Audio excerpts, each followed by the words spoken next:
Hey guys, so today is the day that I am going to try my Qsnap, finally.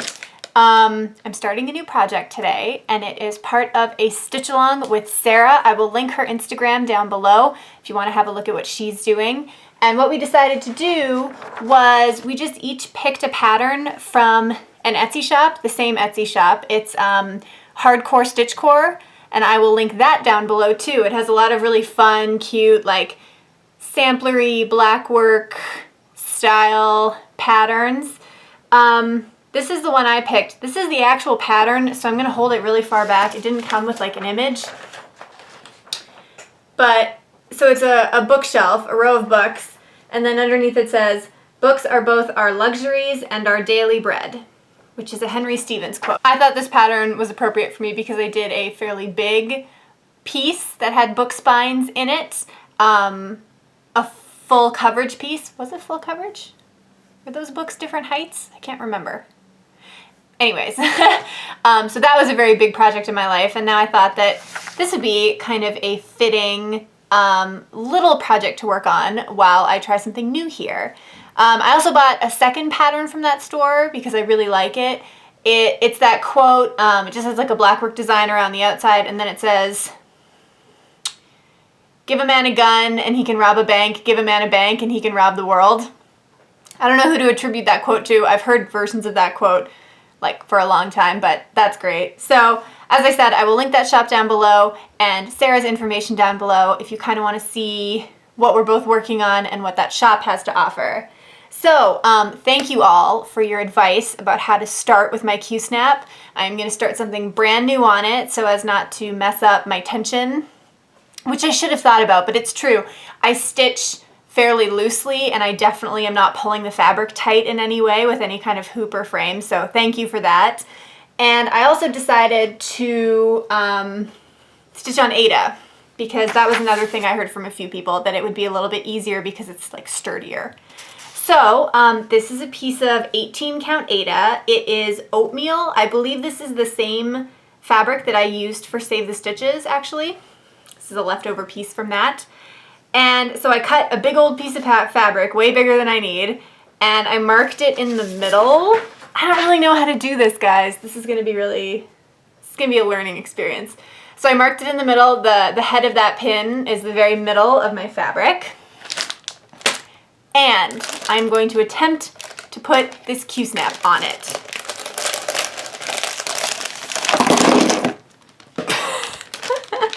So I have to say again, thank you before I assemble this.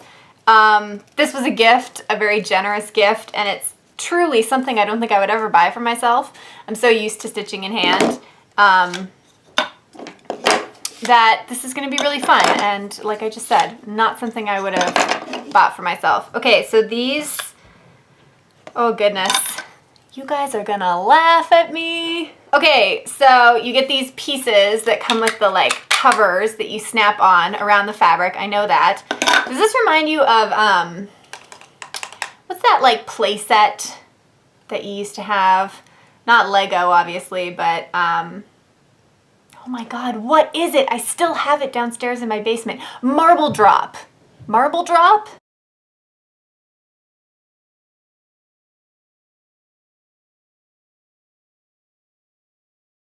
Does anyone else have that? It was like it came with a lot of pieces like this that were like tubes and like feet pieces, and you could build this huge like contraption, and then you would drop marbles down it and they would like, no one.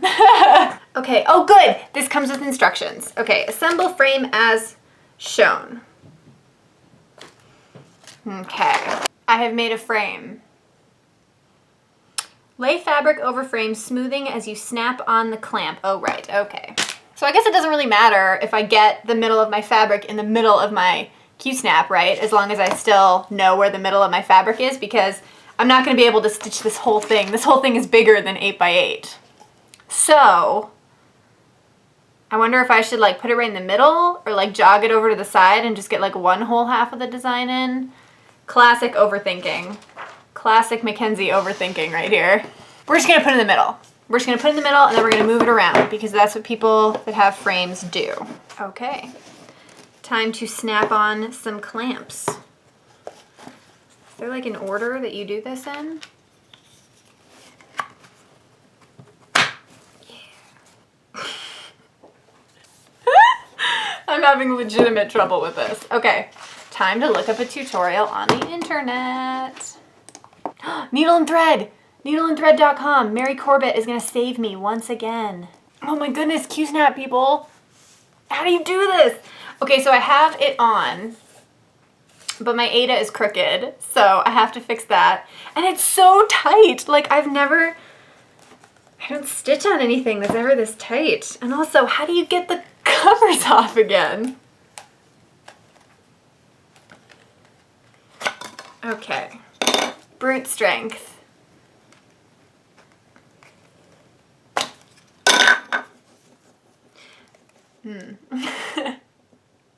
Is there an easier way to get these off without like just prying them off? Like what if you have stitches underneath there? All things I'll figure out as I go, I'm sure.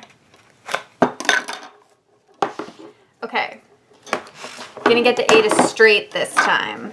Do you guys put like the top and bottom covers on first and then the sides, or do you just work your way around? First time I worked my way around, but this time I'm doing the top and bottom first. Okay, much better. So I reassembled. My Ada is straight this time. And I think that this is right. This is so out of my comfort zone, it's hilarious. So I guess we'll just put some stitches in. All right, so I've been stitching for like 15 minutes, and you know what? It's not as bad as I thought. I actually really like it. So I just put in I'm sorry, it's the lightest color imaginable, of course. I didn't plan that very well. I just put in these 3 little like sections, and things I am liking. I am liking the tension. I don't usually have my fabric pulled taut in any way, so that's kind of nice. I am liking that this is a small enough Qsnap and a small enough project that it's like a little package in my hand and I don't have a ton of fabric, or I don't have to move it a ton. Things that are awkward, I still would really like to keep a hand on the back of my work, and I can because this is a small enough Qsnap, but a little bit of an adjustment. And I'm also kind of nervous about like moving the actual frame. Like, if you have stitching underneath here, even if you have like a piece of fabric or something as a barrier, do you just like pry these off? Like there's no other way to get them off, I don't think. Let me know if I'm wrong about that. But I am kind of into this. Yay! So I'm gonna put this tiny little project into my rotation. Probably gonna work on it a little bit more before I film my whip update, and then I'll probably talk a little bit more about the Qsnap in my actual whip update at the end of the month. So again, this is just a little stitch along that Sarah and I decided to do. We each bought a pattern from Hardcore StitchCorps on Etsy. Everything will be linked down below. Feel free to join us if you want to. I think we have the hashtag Hardcore StitchCorps and just stitch along. So if you want to buy a pattern from that website and try it out, come join us, please. And yeah, so thank you guys for watching me fumble through my Qsnap experiment.